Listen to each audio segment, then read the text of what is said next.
құрақтың келесі түрі бізде осындай өрілген құрақ, бірақ осындай ортасындағы квадратиктан мен.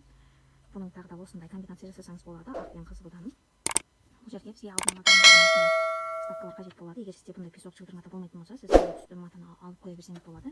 Ал мен болсам қазір бұл комбинацияны көк пен сары түстен жасап көретін боламын. Біз бастаймыз бұрышынан. Бұл жерде ортасын табу қажет емес. Бисмилла. Бұрышына сары түсімізді тігіп алдық.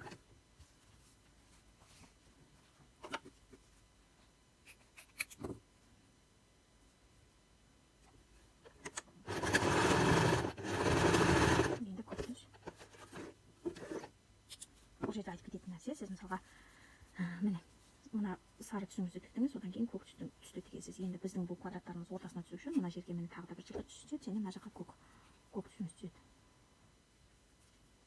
Ол үшін біз жұмысты жеңілдету үшін мына сары мен жылтыр матамызды бір-біріне жалғап аламыз. Сол кезде жеңілірек болады.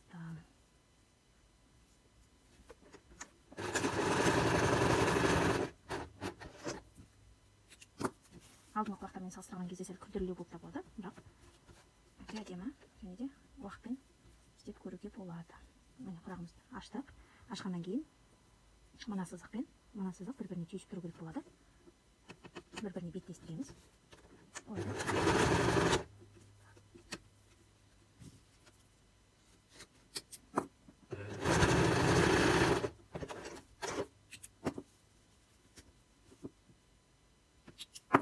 Мінекей біздің бұрышымыз идеально түсті.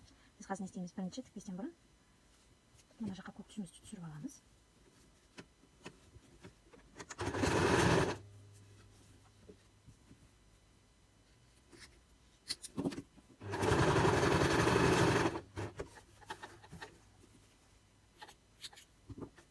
Енді дәл жаңағыдай тағы да бір сары квадратигімізді көк түске, көк лентамызға жалғап аламыз.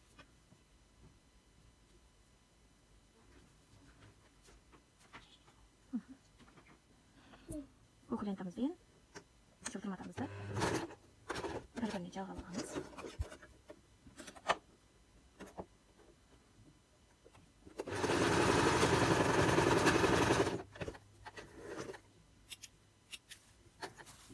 Мінекей.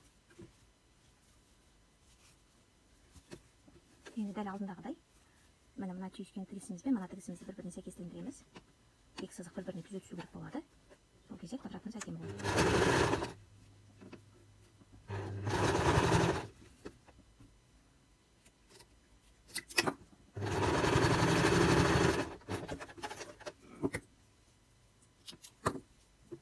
Мінекей.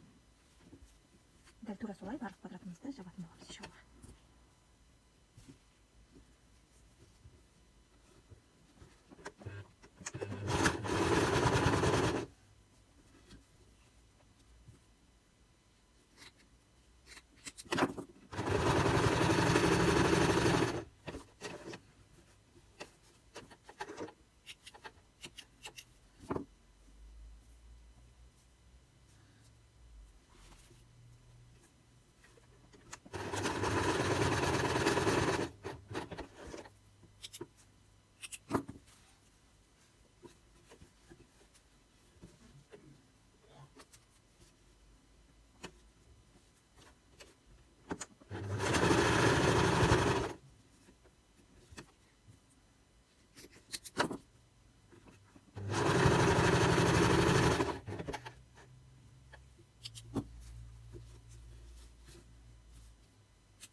біздің 6 квадратигіміз тігілді. Енді соңғы қатарды мен жылтырматасыз, тек қана осы көк матаммен айналдырып жауып шығамын.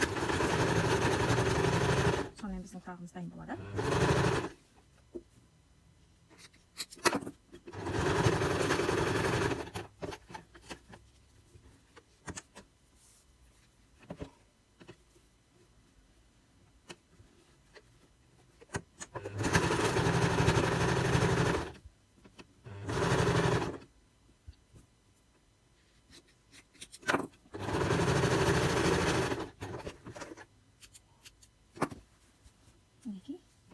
Қазір енді айналдырып тігіп, размерін өлшеу ғана қалады.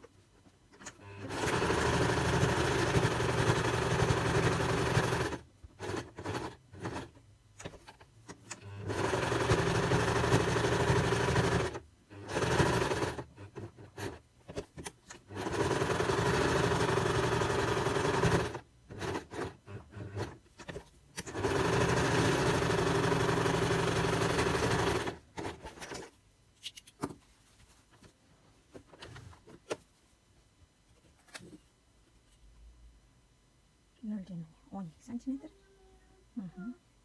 Мына жерде погрешность бар, бірақ ешқандай қиындығы жоқ. Біз тек қана жетпей тұрған жерлерін үлкенірек қылдырып қия саламыз.